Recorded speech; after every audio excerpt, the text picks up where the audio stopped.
তাড়াতাড়ি চলুন, সেমিনার ঘরে একটা ভয়ঙ্কর কাণ্ড ঘটে গেছে স্যার। তাড়াতাড়ি চলুন স্যার, তাড়াতাড়ি চলুন। কি হয়েছে?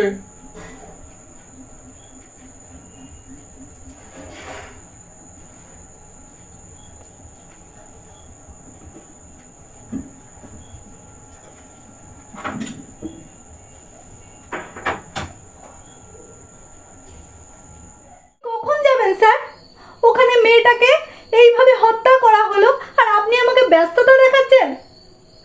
আপনি এই প্রিমিসেসের একজন অধ্যাপক, সঙ্গে আপনি প্রিন্সিপাল। এই ঘটনার দায়ভার কিন্তু আপনার ওপরও বর্তায় স্যার। সঙ্গে তুমি আমাকে এসব শেখাতে এসো না। তুমি একটা ডাক্তার, হপু ডাক্তার, তুমি নিজের কাজ করো না। আর তোমাকে যে বলেছিলাম সেই প্রজাতন্ত্র দিবসের ব্যাপারটা হোস্ট করতে, তো সেটা তুমি দেখছো তো? তুমি কেন এসবের মধ্যে পড়ছো বলো তো? তোমার একটা কেরিয়ার আছে, এইসব নিয়ে তুমি ভেবো না, বুঝলে? আর আমি দেখছি ব্যাপারটা কিভাবে হ্যান্ডেল করা যায়, বুঝলে? স্যার, তার মানে আপনি সব কিছুই জানতেন? আপনি কাকে আড়াল করতে চাইছেন স্যার? মানুষ আপনাকে ছেড়ে কথা বলবে না স্যার। আপনি বেঁচে পার হতে পারবেন না। আপনি যেটা করছেন সেটা খুবই ভুল করছেন স্যার। ওসব ভয় আমাকে দেখাতে এসো না। কেউ আমার কিচ্ছুটি করতে পারবে না।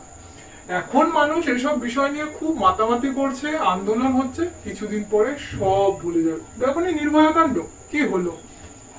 আমি কদিনের জন্য রিজাইন দিয়ে দেবো, তারপর ফ্যামিলি নিয়ে চলে যাবো ফরেন ট্যুরে। আমার কেউ কিচ্ছুটি করতে পারবে না।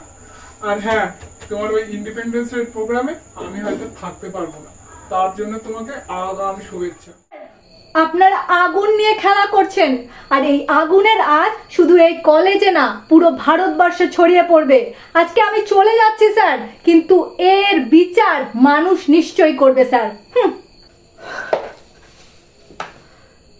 যেখানে নারীর সম্মানের কোনো মূল্য নেই, সেখানে কিসের স্বাধীনতা? তাহলে মেয়েটা কি কোনো বিচার পাবে না?